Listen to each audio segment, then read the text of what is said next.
ایک شخص حضرت عیسیٰ علیہ السلام کی خدمت میں حاضر ہوا اور کہنے لگا، یا نبی اللہ، میں آپ کی صحبت میں رہنا چاہتا ہوں۔ آپ علیہ السلام نے فرمایا، بہت اچھا۔ چنانچہ ایک دن آپ علیہ السلام اپنے ساتھی کو ساتھ لے کر باہر نکلے اور جب ایک نہر کے کنارے پر پہنچے تو دونوں نے اکٹھے بیٹھ کر کھانا کھایا۔ ناشتہ دان میں صرف 3 روٹیاں تھیں، دونوں انہوں نے کھا لی اور ایک بچ گئی۔ حضرت عیسیٰ علیہ السلام اٹھ کر نہر پر تشریف لے گئے اور پانی پی کر واپس آ گئے اور دیکھا کہ ناشتے میں سے بچی ہوئی روٹی غائب ہے۔ آپ نے اپنے ساتھی سے دریافت فرمایا کہ وہ تیسری روٹی کہاں گئی؟ اس نے جواب دیا کہ مجھے معلوم نہیں۔ آپ نے فرمایا کہ اچھا چلیے، راستے میں ان کو ایک ہرنی ملی، اس کے ساتھ اس کے 2 بچے بھی تھے۔ حضرت عیسیٰ علیہ السلام نے ایک ہرنی کے 2 بچوں میں سے ایک کو اپنے پاس بلایا اور اس کو ذبح کر کے پکایا اور پھر دونوں نے مل کر کھایا۔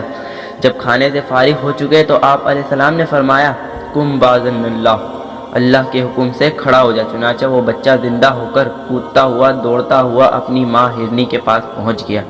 پھر آپ نے اس ساتھی سے فرمایا کہ میں تجھے پاک ذات کی قسم دیتا ہوں جس نے تجھ کو یہ معجزہ دکھلایا کہ وہ تیسری روٹی کہاں گئی، مگر اس نے پھر وہی جواب دیا کہ مجھے معلوم نہیں۔ اس کے بعد دونوں پھر آگے بڑھے اور ایک میدان میں پہنچے۔ حضرت عیسیٰ علیہ السلام نے وہاں سے ریت اور مٹی اٹھا کر فرمایا، بحکم خدا سونا ہو جا۔ چنانچہ ریت اور مٹی سونا بن گئے۔ آپ نے اس سونے کے 3 حصے کیے اور فرمایا کہ 1/3 میرا اور 1 تمہارا اور ایک شخص کا جس نے تیسری روٹی کھائی تھی۔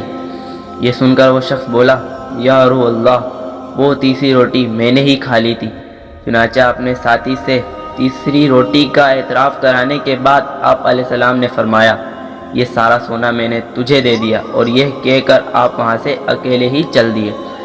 وہ شخص وہاں تنہا بیٹھا ہوا اس مال کی حفاظت کرتا رہا۔ چنانچہ کچھ دیر بعد وہاں سے 2 آدمی آئے اور سونا دیکھ کر اس شخص کو مارنے کے لیے آگے بڑھے اور اس سے سونا لینے کا ارادہ کیا تو اس شخص نے کہا، مجھے مارنا نہیں بلکہ اس سونے کو 3 حصوں میں تقسیم کر لو، ایک حصہ تم دونوں لے لو اور ایک حصہ مجھے دے دو۔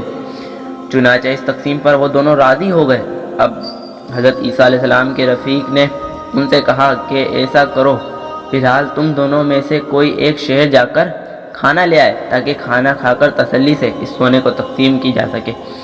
چنانچہ ان دونوں میں سے ایک آدمی کھانا لانے کے لیے شہر کی طرف چلا گیا، لیکن راستے میں اس کھانا لانے والے کو ایک بات سوجھی کہ اگر میں کھانے میں زہر ملا دوں تو یہ سارا سونا میرا ہو جائے گا۔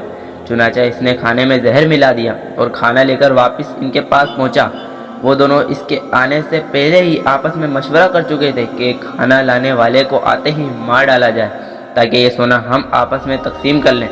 چنانچہ جیسے ہی تیسرا شخص کھانا لے کر وہاں پہنچا تو دونوں نے مل کر اسے مار ڈالا اور اس کے مارنے کے بعد وہ اطمینان سے کھانا کھانے بیٹھے تاکہ کھانے کے بعد سونا آدھا آدھا بانٹ لیں، لیکن کھانا زہر آلود تھا جس کی وجہ سے دونوں کھانا کھاتے ہی مر گئے اور سونا جوں کا توں ہی پڑا رہا۔ اتفاقاً حضرت عیسیٰ علیہ السلام کا پھر اس جگہ سے گزر ہوا۔ جب آپ نے یہ منظر تینوں کو مردہ دیکھا تو اپنے حواریوں سے مخاطب ہو کر فرمایا کہ یہ دنیا ہے اور دنیا داروں کے ساتھ ایسا ہی معاملہ ہوتا ہے، لہذا تم ان سے بچو۔